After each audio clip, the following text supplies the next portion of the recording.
plane touched down in Kansas a little after 9 in the morning, and I stepped out carrying everything I owned in one suitcase and a backpack. That backpack held the failed grant proposal, the one that had ended my decade-long research into sound in extreme environments. The paper felt like a lead weight against my spine, a reminder of how a career could collapse because a few signatures didn't happen to line up right. Meridian Consortium had offered me a way out, a 1-year residency at a place called Halvern Deep, a decommissioned salt mine underneath Hutchinson. The salary was triple anything academia had ever offered, and they were throwing in a furnished house at no rent. All I had to do was explain a low, structured tone recorded in the mine, a sound that had no ordinary source. On paper, it was perfect. The kind of perfect that makes you suspicious before you even unpack. They'd left a car for me at the municipal airport, a gray sedan with a Meridian logo on the door, and a set of keys in an envelope at the counter. No one met me. I liked that at first. It felt professional. I loaded my bags into the trunk and drove into town. The house was on a quiet street lined with neat, well-kept homes, the kind of place where people wash their cars on Saturdays and keep their lawns trimmed to an even height. Meridian staff were waiting for me, a man and a woman in matching polo shirts. They showed me through the rooms, pointing out the new appliances, the Wi-Fi password taped to the fridge, the stack of fresh towels in the linen closet. It was spotless. It smelled like pine cleaner and new carpet. They handed me an access badge, a key fob for the car, and 2 heavy equipment cases full of recording gear. Then they left, telling me to settle in and that my assigned technician would meet me for dinner. I stood in the empty living room for a while after they drove off, listening to the silence of a house that wasn't mine. Through the front window, I watched the neighborhood. A retired-looking man backed a shiny new pickup truck out of a driveway across the street. He waved to a woman walking a small dog, and she waved back. They both looked healthy, robust even, the kind of health you don't expect from people their age, not in a mining town. No limps, no coughs, no slow, careful movements, just easy vitality, like the air itself was good for them. On the kitchen counter, next to the Wi-Fi password, was a welcome basket from the local diner. A loaf of homemade bread, a jar of preserves, a wedge of cheese that smelled sharp and earthy, and a pie still warm from the oven. I broke off a piece of the crust and ate it standing there. It was the best thing I'd tasted in months, maybe years, the kind of food that makes you close your eyes for a second. I realized right then that I could get used to this. I could become dependent on a town before I ever understood why it wanted me here. That evening, I drove to the diner. It was the kind of place with vinyl booths and a long counter, the air thick with the smell of coffee and fried food. A young man in mine coveralls and a worn baseball cap was already sitting in a corner booth. He stood up when I came in, hand out, a friendly smile on his face. Sean, Jackson Holmes, I'm your guy down at Halvern. We shook. His grip was solid, calloused. He had a straightforward, open face, the kind that put you at ease. We slid into the booth, and a waitress brought us coffee without asking. So, Jackson said, stirring sugar into his mug. you get settled in all right? Yeah, the house is nice. They take care of you here. He took a sip, then leaned forward a little. Listen, about the mine, most newcomers, they call the sound down there the hum. That's what you're here to figure out, right? I nodded. It's just settling rock. He said, his tone easy, dismissive. Salt shifts, the galleries settle, you get vibrations, that's all, nothing to lose sleep over. At the counter, a few older men in work shirts were finishing their meals. I caught the eye of one, a guy with a face like weathered leather, and asked, "You ever hear the hum down in Halvern?" The man looked at me, then down at his plate. The conversation around him died. He didn't answer. He picked up his check, laid some bills on the counter, and walked out without another word. The others followed, avoiding my gaze like I'd asked about something private, something shameful. Jackson watched them go, his smile a little tighter now. They don't like talking about it. He said quietly. Old superstitions. He glanced toward the door, then back at me. There's a town calendar over at the clerk's office. Certain nights are marked on it. On those nights, everybody stays above ground. It's just a thing we do. Why? I asked. He opened his mouth to answer, but then the bell over the diner door chimed. An elderly woman walked in, silver hair pinned in a neat bun, her posture straight and controlled. She moved with a quiet authority that made the few remaining diners glance up, then quickly look away. Jackson saw her and closed his mouth. The words died on his lips. The woman came straight to our booth. She didn't smile. Mr. Marsh, I'm Ann Rios, the town clerk. I trust you're finding Hutchinson to your liking. Her voice was soft, dry, and left no room for small talk. I am, I said. Good. Jackson, I need you at the community center in 10 minutes. There's a delivery to sort out. It wasn't a request. Jackson nodded, avoiding her eyes. Yes, ma'am. He gave me an apologetic half shrug, slid out of the booth, and left without finishing his coffee. Ann Rios watched him go, then turned her dark brown eyes back to me. The hum is settling rock, Mr. Marsh. You will either get used to it or you will leave. Those are your options. Welcome to Hutchinson. She turned and walked out, leaving me alone in the booth with 2 cooling cups of coffee and a feeling that I'd just been given a rule, not a welcome. The next day, Jackson took me down. The elevator sank into the earth for what felt like forever. A smooth, silent drop 2,000 feet below the surface. The air grew cooler, drier. When the doors opened, we were in a clean, well-lit corridor that felt more like a research facility than a mine. The lowest gallery had been rebuilt into an anechoic chamber. The walls, floor, and ceiling were covered in dense, sound-absorbing foam, a landscape of blue wedges that swallowed every whisper. Jackson left me to run the first calibration. I powered up the microphones, the recorders, the spectral analyzers. The silence that descended wasn't just an absence of noise. It was a presence, a pressure. In that perfect quiet, I could hear the thump of my own pulse in my ears, the soft, liquid rush of my blood moving. It was unnerving. And then, beneath that, it began. A low tone, structured, clean, holding a single pitch. It started at a measured interval, held for exactly 7 seconds, and stopped. It came through the headphones. It registered on every instrument. I recorded it. I watched the waveform draw itself across the screen, a perfect repeating sine wave that had no business existing in a sealed chamber 2,000 feet underground. The mine had produced the anomaly right in front of me, on my first night. The following morning, I was back in the control room, the hum's recording playing on a loop. I checked every sensor, every power line, every ventilation fan and structural monitor. I traced cables, ran diagnostics, looked for harmonics that might indicate a generator, a pump, anything.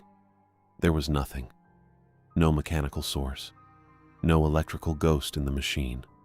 Jackson found me there, a fresh coffee in his hand for me. He set it down on the console. Find anything? No. It's the salt, Sean. It settles. This isn't settling rock, I said, my eyes on the screens. The harmonic structure is too fixed. The interval is too regular. He shifted his weight. Look, even if it's not, some things are better left alone. Don't go working down in the lowest gallery by yourself, okay? It's not safe. He was warning me off. I could hear it in his voice. But all I could think about was the grant proposal in my backpack, the collapsed career, the years of work that had led nowhere. A successful account of this anomaly. It could restore everything. It could put me back in the game. I decided right then that I would prove his explanation wrong. I wouldn't just accept it. That evening, instead of going to the diner, I walked to the town clerk's office. The building was dark, but a calendar was displayed in the front window, lit by a single interior bulb. It was Ann Rios's calendar. Decades of dates, each page filled with neat, small handwriting.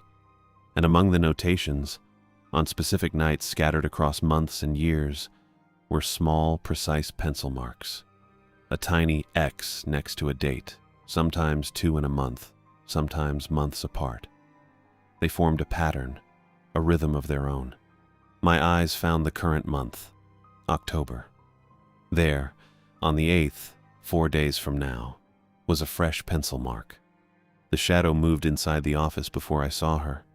Anne Rios appeared behind the glass, her expression unreadable. She didn't open the window. She just stood there, looking out at me. "What do the marks mean?" I asked, my voice sounding too loud in the quiet street. She didn't answer for a long moment. Then, softly but clearly through the glass, she said, The hum is settling rock, Mr. Marsh. You will either get used to it, or you will leave. She reached over and pulled the cord on the single bulb, plunging the calendar, and her face, into darkness. The calibration took all afternoon. 3 microphones anchored at different depths along the salt floor, their cables snaking back to the main console. I tapped the floor with a steel rod at regular intervals, sent a clean pulse down, and watched the screens for the echo. Standard procedure. The kind of thing you do when you're trying to map a space for resonance to see what frequencies it wants to hold. The tone came back at me. Not an echo, not a vibration from the tap. A clean, structured tone, the same one I'd recorded the day before. And it came exactly 7 seconds after I finished walking from the second mic to the third. It held for 7 seconds. Then silence. I stood still for a full minute, holding my breath. Nothing. I walked the same path again, my boots scuffing on the dry salt. 7 seconds after I stopped moving, the tone returned. A perfect 7-second delay. A perfect 7-second hold. It was repeating the cadence of my own walking. I ran the recordings through the spectral analyzer. The waveform was a textbook sine wave, too clean for geology. Rock doesn't settle in harmonic purity. Machinery leaves a signature, a 60 hertz hum from the electrical grid, harmonics from a motor. This had none of that. It wasn't the mine's ventilation cycle either. I'd already checked the timers. The fans cycled on a different schedule entirely, and the interval was shorter. The first recording, from my initial night down here, had a 12-minute gap between tones. This afternoon, the gap was 11 minutes and 52 seconds, 8 seconds shorter. It was a tiny shift, the kind of shift you could dismiss as a rounding error, a glitch in the timer, but I'd calibrated the clocks myself. I knew what I was looking at. The tone was changing, and it was changing on a schedule. I found Jackson at the diner that night. He was in the same corner booth, working on a plate of meatloaf and mashed potatoes like it was the last meal he'd ever get to enjoy. He looked up when I slid in across from him, and his smile was tired around the edges. Long day? He asked. You could say that. I waited until the waitress had brought me a coffee. Then I leaned forward, keeping my voice low. The tone down there, it's not settling rock. Jackson didn't look surprised. He pushed a pea around his plate with his fork. I grew up hearing that thing, you know? My parents, they'd get real quiet whenever the calendar had one of those marks. They'd tell me not to go anywhere near the mine on those nights, not even the parking lot. He took a bite, chewed slowly. I never understood why, not until I was older. And when you were older? He set his fork down. People who go down into the lowest gallery on those nights, they come back different, quiet, like they've seen something you shouldn't be able to see and live to talk about. But then, the money starts, the fortunes. My granddad went down once, back in the 70s. Came back, didn't say a word for a week. Then he bought half the town. Jackson looked at me, his gray-blue eyes serious. They all get rich, Sean. Every single one of them. And they never go back down. Not ever. He opened his mouth to say more, but the bell over the door chimed. Meadow, the waitress from my first night, was already walking toward our booth with 2 fresh cups of coffee on a tray. She hadn't taken an order. She set one in front of me, one in front of Jackson, her movements efficient and final. The hum is settling rock, she said, her voice flat. You'll get used to it or you'll leave. She turned and walked back to the counter. Jackson stared at his coffee like it was a hole he was about to fall into. The conversation was over. Whatever he'd been about to tell me about what happened below, it died right there, in the steam rising from the cup. The next morning, I didn't go down to the gallery. I stayed in the control room, the archive terminal open on one screen, my own recordings playing on another. The consortium's personnel system was a mess of old scans and poorly indexed logs, but the data was there. Decades of environmental readings from Halvern Deep, tied to specific dates. I cross-referenced those dates with the marks on Anne Rios's calendar. Every single marked night in the archive was preceded by a shortening of the tone's interval, a gradual acceleration, starting days or sometimes weeks out, getting faster and faster until the night itself. Then, after the marked date, the interval would reset, go back to its baseline, until the next mark appeared on the calendar. It wasn't a geological process. Geology doesn't count down. As I was comparing the last set of dates, the live feed from the gallery flashed on my monitor. The tone sounded. I watched the timer. 11 minutes and 44 seconds since the last one. Another 8-second drop. It was happening in real time, right in front of me, while I sat there looking at the history of it happening over and over again.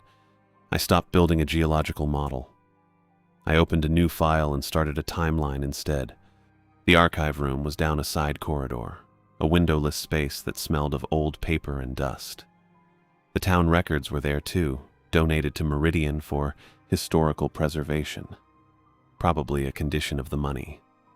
I pulled the files for every wealthy long-term resident I could remember seeing around town. The man with the new pickup, the woman who walked her dog every morning, the couple who owned the diner. I matched names to the mine's old access logs. Every one of them had descended into the lowest gallery exactly once, always on the night before a marked date. The descents were spaced years apart, sometimes decades. No pattern to who went when, except that it was always one person, alone. And every single file showed the same thing, a massive influx of capital into that person's accounts within a month of their descent. Inheritance from a distant relative, lottery winnings, a surprise investment payout.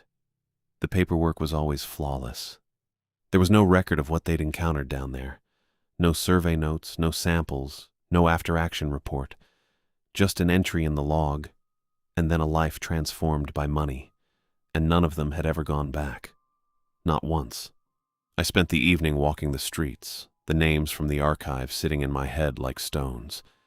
I picked 3 houses at random, homes belonging to retired miners whose names were in the logs. I knocked on doors. The first was an older man, his face lined from a lifetime underground. I asked him, straight out, when he'd first come into his money. He looked at me like I'd asked about his sex life. "That's private," he said, and closed the door. The second was a woman in her 60s, tending to a rose bush in her front yard. Same question. She smiled, a tight, practiced thing. "The Lord provides in mysterious ways," she said, and went back to her pruning. The third was a man who answered the door with a can of beer in his hand. I mentioned the lowest gallery. His eyes went flat. He didn't say a word. He just shut the door in my face, the lock clicking into place with a sound that felt louder than it was. On my way back to the main street, an older resident I didn't recognize was sitting on his porch, rocking slowly in a creaking chair. He watched me walk by, and as I passed, he spoke without looking at me. "People who want to keep their lives," he said, his voice a dry rasp. "Don't ask the mind to explain itself." I kept walking. That night I went back down. The gallery was silent, the blue foam absorbing every sound except the low rush of my own breathing in the headphones. I recalibrated every microphone, ran a full diagnostic, and then I packaged the last 24 hours of recordings. I attached the timeline, the archive cross-references, the log entries. I wrote a concise summary, pointing out the pattern, the shortening interval, the correlation between descents and wealth. Then I transmitted it all to Stephen Hubbard, my Meridian contact. I requested an immediate explanation. His reply came within the hour. Corporate enthusiasm, polished to a shine. "Congratulations, Sean," his message read. "You found the important part of the assignment. The temporal pattern is the key metric. Well done. Let's discuss next steps on a call tomorrow morning, 9 a.m. your time." I'll have the secure line set up. He'd called it a metric, a key metric. He hadn't expressed surprise. He hadn't asked a single question about the archive or the descents. He'd just congratulated me for finding what I was apparently supposed to find. I sat in the control room for a long time after that, the monitors showing the empty, silent gallery below. The next tone was due in 11 minutes and 36 seconds. The countdown was still running. I didn't move. I just watched the clock. Stephen Hubbard's voice was still coming through the phone when I hung up. I sat in the conference room for a long time after that, the silence so complete I could hear the low hum of the overhead lights. The call had ended, but the words kept playing back in my head on a loop, the same way the tone played back from the salt. The laboratory's real purpose is to complete a survey of the lower cavity. He'd said it like he was telling me the Wi-Fi password. A fact of the job. Your contract requires one authorized descent below the deepest gallery on October 7th, the eve of the marked night. I'd told him what I'd found, the pattern, the countdown, the money. I'd called it an offering. He'd laughed. A short, polished sound. Newcomer jitters, Sean. It's routine field work. And the completion bonus clears only after the survey. I found the contract on my tablet, the PDF I'd signed without really reading because the salary was triple anything I'd ever seen. I scrolled to the annex, to the clauses in small print. There it was. Section 4.2. Researcher shall perform 1 physical survey of the unmapped subgallery, as scheduled by the consortium, no more than 24 hours prior to a predetermined environmental event. They hadn't recruited me for the acoustic research. They'd recruited me for the descent. I went back to the control room. The equipment was all still there, the microphones, the speakers, the recorders, my things. Hubbard had said they'd prepared my gear for the descent. He'd made it sound like a courtesy. I looked at the speakers, at the cables snaking across the floor, and I knew I wasn't leaving. Not yet. If they were going to send me down there, I was going to use every piece of this lab first. I was going to make a test. I worked through the afternoon, routing the tone's recordings through the gallery speakers, setting up a closed loop. The theory was simple. If the thing responded to a person by repeating a rhythm, maybe it would respond to its own rhythm. Feed it back to itself. Let it hear what it gave. It was a long shot. It was the only shot I had. By evening, I needed to eat. I drove back to the house, the same quiet street, the same neat lawns. The pie from the welcome basket was long gone, but the smell of it seemed to linger in the kitchen. A ghost of that first night when everything had felt like a fresh start. Jackson was waiting on the porch. He wasn't sitting. He was standing at the railing, looking out at the street like he was watching for someone. He turned when I pulled in, and his face didn't have its usual easy smile. It was set, serious. He looked older. We need to talk, He said before I'd even shut the car door. I let him inside. Didn't offer him a drink. Just put my tablet on the kitchen counter, the screen showing the archive cross-references, the contract clause highlighted in yellow. Tell me, I said. He didn't look at the screen. He looked at his hands. The town's prosperity, He began, then stopped. Took a breath. it comes from sending one person into the lower cavity before each marked night. I know that part. What happens down there? The tone, it learns you, your voice, your walk, the way you think. He spoke slowly, like he was picking his way across thin ice. It takes that, and then it takes you. Afterward, the salt yields, the money flows. Everyone left up here, they get healthy, they get rich. And the person who goes down? He finally looked at me. His gray-blue eyes were flat. They don't come back. I thought of the names in the archive. The retired miner who'd shut the door in my face. The woman with the roses. All of them. Wealthy. All of them. Only going down once. You've known this the whole time, I said. My family's fortune depends on it. He said, and there was no apology in his voice. Just a statement of fact. We've used outsiders for years. Meridian supplies them. That way, no local family has to provide another offering. He glanced toward the window. They supplied you. The word hung in the air between us. Offering. He'd said it. Help me get out, I said. The service route. The one you showed me on the map that first week. You can get me through. He shook his head. A small, tight movement. I can't. You won't, I can't. he repeated, and his voice broke on the second word. My sister, her kids, the money. It's not just money, Sean. It's everything.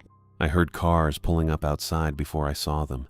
Tires on gravel, doors shutting, not slamming, just closing, with a finality that echoed in the quiet street. Jackson heard it too. He closed his eyes for a second, then stepped away from the counter toward the front door. He didn't look at me. Meadow was the first one in. The waitress from the diner. She wasn't wearing her apron. Behind her were 3 older residents I recognized from around town. The man who'd waved from his new pickup. The woman who walked her dog every morning. Another man whose face I'd seen in the archive logs. They moved with a quiet purpose, filling the doorway, blocking the light. Meadow spoke. Her voice was the same flat tone she'd used in the diner. Your access badge, Mr. Marsh. I didn't move. Jackson was standing off to the side now, near the wall. He wasn't looking at them. He wasn't looking at me. He was just there. One of the older men, the one from the pickup, stepped forward. He didn't say anything. He just held out his hand. I took the badge from my pocket. The plastic was warm from my skin. I dropped it into his palm. They turned and left, filing back out to their cars. Meadow was the last to go. She paused in the doorway, looked back at me, and said, The hum is settling, Rock. You'll get used to it. Or you'll leave. Then she was gone. Jackson finally moved. He walked to the door, hesitated, his hand on the frame. He didn't look back. He just stepped out into the night and pulled the door shut behind him. The lock clicked into place. I stood there in the silent house, understanding, finally, that our friendship had existed inside an arrangement, and he wouldn't be sacrificing his part in it for me.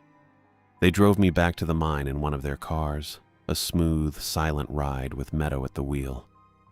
She didn't speak. None of them did. They escorted me to the control room, left me there with the equipment I'd already set up, and sealed the door from the outside. I heard the bolt slide home. It didn't matter. The loop was ready. I worked through the night, fine-tuning the feed, calibrating the delays. The theory was solid. The tone responded to rhythm. It had repeated my walking cadence during calibration. If I could get it to respond to its own pattern, maybe I could create a feedback loop, something that would occupy it, distract it, give me a chance. At 11:20, I entered the lowest gallery alone. The blue foam absorbed every sound except the soft crush of my boots on the salt floor. The air was cool, dry. I walked to the center of the chamber, to the spot where I'd set up the second microphone. I stopped, took a breath. Then I tapped out a slow, deliberate rhythm with the toe of my boot. Tap, tap, tap. Pause. Tap, tap. I counted the seconds in my head. 1, 2, 3, 4, 5, 6, 7. The tone sounded, but it wasn't the scheduled rise. It wasn't the clean climbing sine wave I'd been tracking. It was a perfect echo. Tap, tap, tap. Pause. Tap, tap. My exact cadence, played back from beneath the salt floor. It worked. A rush of cold adrenaline shot through me. I tapped a second pattern, faster this time. A shuffle step. The response came sooner, and from a different location. The sound seemed to originate from a point my geological map identified as solid salt, 30 feet directly below where I was standing. I was about to tap a third pattern when I heard it. A new rhythm. One I hadn't produced. The cadence of a man walking, a steady climbing pace. Step, step, step. Coming from below, up through the impossible cavity, getting closer. It was using my gait. The one it had learned. I didn't think. I turned and ran for the elevator, my boots slipping on the salt. I hit the call button, the panel lighting up red. The doors slid open and I threw myself inside, jamming my thumb against the close button. As the doors began to shut, I slapped the security alarm mounted next to the panel. A harsh electronic blare shattered the silence of the gallery, echoing off the foam wedges. A red light began to strobe, painting the blue walls in pulses of violent color. Confirmation. The tone had learned me, and it was using what it learned to draw me back. The elevator rose, slow and smooth. I leaned against the wall, my breath coming in ragged gasps. At the upper access level, the doors opened onto the well-lit corridor. Jackson was there. He must have heard the alarm. He was standing a few yards away, his face pale under the fluorescent lights, his hands hanging at his sides. "It answered," I said, my voice sounding raw in the sudden quiet after the alarm. The tone. It answered my footsteps. He just stared at me. "There's something walking up from below," I said, using my walk. Jackson's shoulders slumped. All the fight went out of him, right there in the corridor. He looked down at the floor, then back up at me, and his eyes were wet. It doesn't just kill them. He whispered. It copies them first. Their patterns. That's why they come back silent. That's why we never talk about it. The approaching rhythm was still there, in my head. Step, step, step. It's already responding to you, Sean. Jackson said, and the words seemed to cost him everything. The offering, it's already started. The authorization codes were still valid. I sat in the control room, the monitors showing the empty gallery below, and used them to patch every active speaker in the lowest gallery into the recording loop. It wasn't hard. The system was designed for redundancy, not security, and my access let me route the primary output to every channel. I set the loop to begin at 5:30 in the morning, before the elders would come down for their scheduled descent, and save the circuit plan in the control computer under a generic maintenance log. The mine's power was supplied by a backup generator overnight, during what they called routine maintenance. I found the override for the automatic shutdown protocols and disabled them. Normally, a feedback surge would trip a breaker, cut the speakers, and preserve the equipment. I made sure that wouldn't happen. If the tone was going to hear itself, it was going to hear all of itself. For as long as the generators could take it, I worked through the night. The silence of the control room broken only by the hum of the servers and the occasional beep from a monitor. My own reflection looked back at me from the dark glass of the screens, a face I barely recognized anymore. Tired, angry, determined in a way that felt like falling. At 2 in the morning, they came for me. The door to the upper access level hissed open, and Stephen Hubbard walked in first, his suit looking out of place against the industrial gray walls. Behind him were 3 of the elders, the man with the new pickup, the woman who walked her dog, and another man whose face I'd seen shutting a door in my face. They moved with a quiet, practiced efficiency, fanning out to block the exits. "Sean, Hubbard said, his voice smooth and professional. it's time. The descent is authorized for now. Let's not make this difficult." I didn't move from the console. The lower cavity is responding to me. It's using my gait. It learned my rhythm during the calibration. If I go down there now, it won't be a survey. It'll be a handoff. Hubbard smiled, a thin, polished thing. That's excellent data. Confirmation the environmental interaction is active. That's exactly what we're here to document. He gestured toward the elevator shaft. Your contract requires the survey. The completion bonus is contingent upon it. Let's keep this productive. Jackson arrived then, slipping in through the door they'd left open. He was still in his coveralls, his cap in his hands, his face pale under the fluorescent lights. He didn't look at me. He stood just inside the room, his eyes on the floor, his shoulders slumped. "Jackson," I said, "tell them." He shook his head, a small, tight movement. I can't, Sean. My family. "Your family's wealth depends on this," I finished for him. "I know." He didn't deny it. He just stood there, accepting it, the way a man accepts a rainstorm he can't stop. He wouldn't interfere. He'd made his choice back at the house, when he'd let them take my badge and lock me in. Hubbard nodded to the elders. Two of them stepped forward, took me by the arms, and guided me toward the elevator. Their grips were firm, not rough, the way you'd handle a piece of valuable equipment that needed relocating. I didn't fight. There was no point. The ride down to the lowest gallery was silent. The elevator hummed, the numbers on the panel counting down the feet, and nobody spoke. Hubbard checked his watch. Jackson stared at the door. The elders stood like statues, their faces expressionless. When the doors opened, the gallery was exactly as I'd left it. The blue foam, the silent microphones, the cool, dry air. They led me to the edge of the descent route, a maintenance ladder that dropped through a reinforced hatch in the salt floor, leading into the unmapped cavity below. Begin the survey. Hubbard said, his voice echoing slightly in the absorptive quiet. Document everything. We'll be monitoring from above. I looked at the hatch, then at the clock on the wall. 5:28. I reached into my pocket, pulled out the control remote I'd wired before they came, and pressed the single button. At 5:30, the speakers came to life. The tone filled the gallery, but it wasn't the clean, single note from before. It was the recording of the tone, played back through a dozen speakers, each slightly out of phase with the others. It overlapped, echoed, created a wall of sound that was its own rhythm answering itself. A chaotic chorus where there had only been one voice. The scheduled cadence broke apart. The clean 7-second rise I'd been tracking stuttered, hesitated, then tried to match the overlapping patterns. It couldn't. It seized on one fragment, then another, like a machine trying to process two commands at once.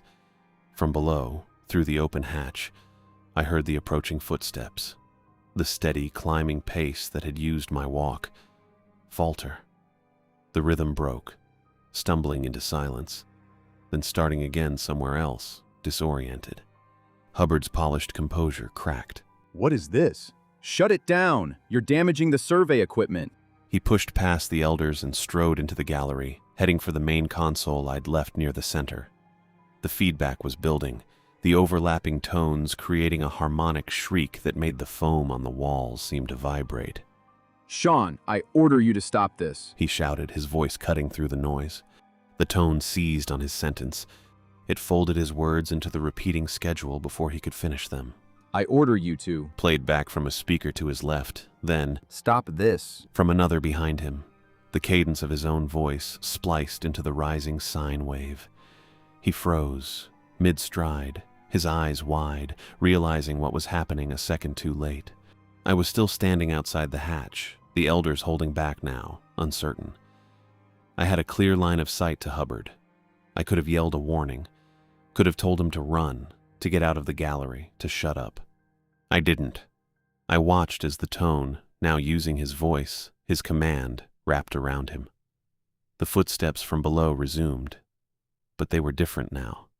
They matched Hubbard's stride, the confident, measured pace of a man in an expensive suit walking across a boardroom. They climbed fast, getting closer. Hubbard turned toward the hatch, his mouth open, but no sound came out. The speakers were blaring his own words back at him on a loop. He took one step backward, then another. Then his legs stopped moving altogether. He just stood there, locked in place, as something came up from the darkness below. It wasn't a shape. It was a convergence of sound, a vibration in the air that took the form of a man climbing a ladder that wasn't there. It reached the floor of the gallery and stepped toward him. Hubbard disappeared. One moment he was there, a man in a navy suit standing in a blizzard of noise and blue foam. The next, he was gone. The space where he'd been was empty. The feedback from the speakers peaked, a sustained shriek, and then cut out entirely. Silence. A deep, total silence, broken only by the low, ordinary hum of the mine's ventilation system. The speakers had failed, overloaded. The red lights on the consoles went dark. The elders stood frozen for a long moment. Then the man with the new pickup let out a slow breath. He looked at the empty space where Hubbard had been, then at the open hatch, then at me. "The offering is complete," he said, his voice quiet. The schedule is satisfied. He didn't sound relieved. He didn't sound anything. He just stated it as a fact. They didn't stop me when I turned and walked to the elevator. They didn't follow. Jackson was still up on the access level. I saw him through the closing doors as I rose, standing alone in the corridor, his face a mask of something I couldn't name. Shame, maybe, or just exhaustion. He didn't move. He didn't speak. He didn't follow. I left everything. The control room, the equipment, the contract, the completion bonus. I walked out of Halvern Deep into the gray light of morning, got into the gray sedan Meridian had left for me at the airport, and drove.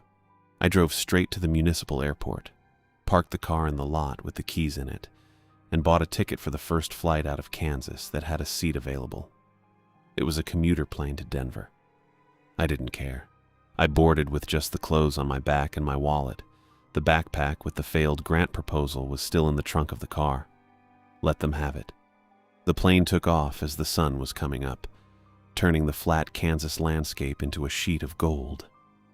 I looked down at Hutchinson, at the neat streets and the quiet houses, and wondered if the salt had yielded yet, if the money was already flowing, if everyone up there was still healthy, still robust, still living their prosperous lives.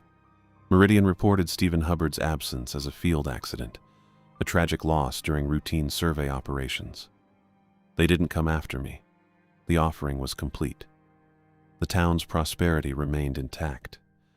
I was a loose end that had neatly tied itself off. I leaned my head against the window and closed my eyes.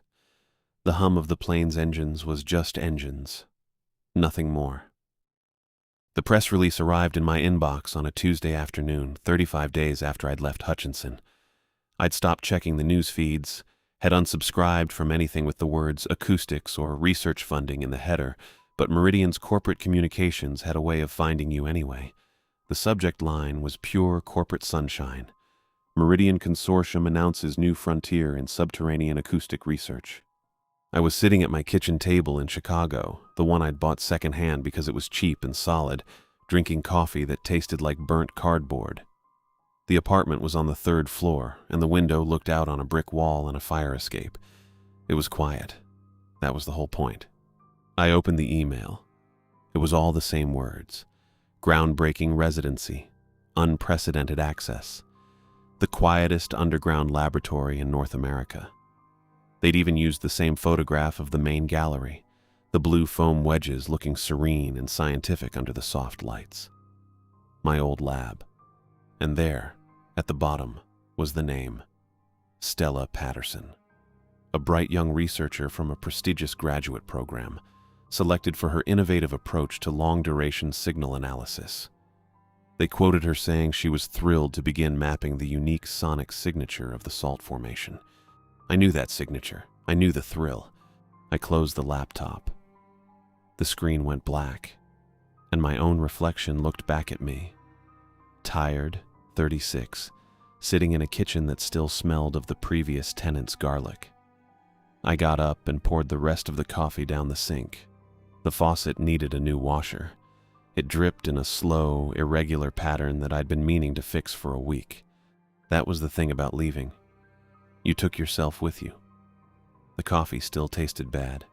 The faucet still dripped. And the pattern, the one you'd mapped in a place 1,000 miles away, it didn't stay in the mind. It stayed in your head, in the timing of things. I went to bed early that night, just to stop thinking. The streetlight outside my window cast a pale orange square on the ceiling, and I lay there watching it, listening to the city sounds.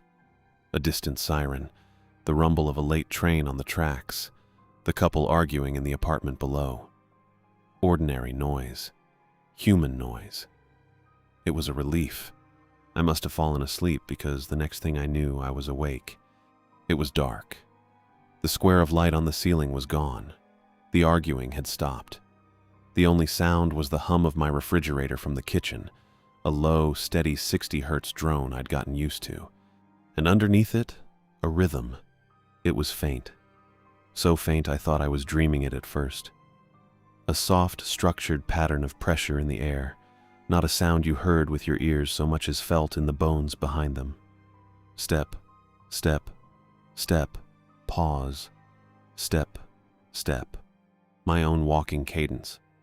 The one I'd used during the calibration.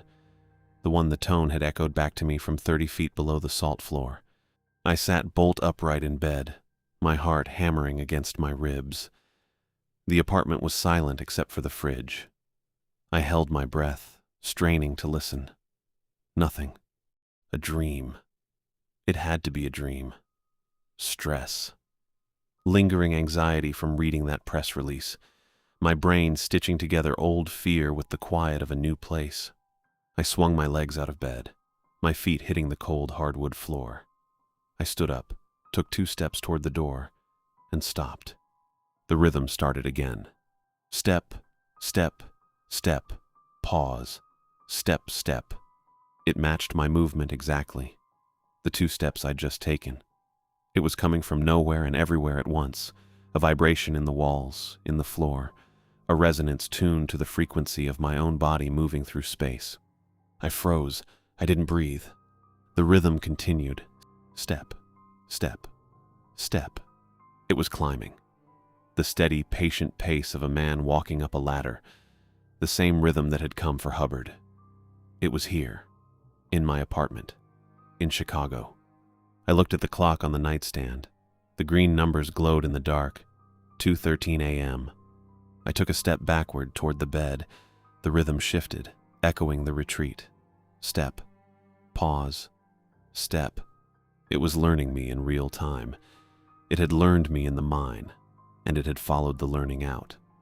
The offering hadn't been Hubbard. Hubbard had been a substitute, a last-minute change to the schedule that satisfied the town's ledger. The real offering, the one the tone had started preparing for the moment I tapped my boot on the salt, was me.